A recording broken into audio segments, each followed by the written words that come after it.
দর্শক, আজকে আপনাদের নতুন কিছু দেখাবো যা হয়তো অনেকে আগে দেখেননি। আমি যেখানে দাঁড়িয়ে আছি এটা একটা পাহাড়ি গর্ত বা কূপ মনে হলেও এটা একটি ঐতিহাসিক বাড়ির ধ্বংসাবশেষ। ইসলামের তৃতীয় খলিফা ও প্রিয় নবী হজরত মুহাম্মদ সাল্লাল্লাহু আলাইহি সাল্লামের জামাতা হজরত উসমান গনি রাদিয়াল্লাহু তাআলা আনহু এর মক্কার বাড়ির ধ্বংসাবশেষ এটা। বাড়িটি মুজদালিফা ময়দানের পাশে অবস্থিত। মক্কায় এই বাড়িতেই তিনি বসবাস করতেন।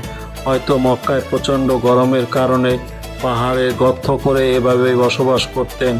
না জানি কত ইতিহাস রয়েছে এই বাড়িকে ঘিরে। আর ধ্বংসপ্রাপ্ত বাড়িতে ঢুকতেই নিম্নগামী সিঁড়ির পাথরগুলো শত শত বছর ধরে ইসলামের তৃতীয় খলিফা হজরত ওসমান গনি রাদিয়াল্লাহু তাআলা আনহুর বাড়ির ইতিহাস বহন করে আসছে।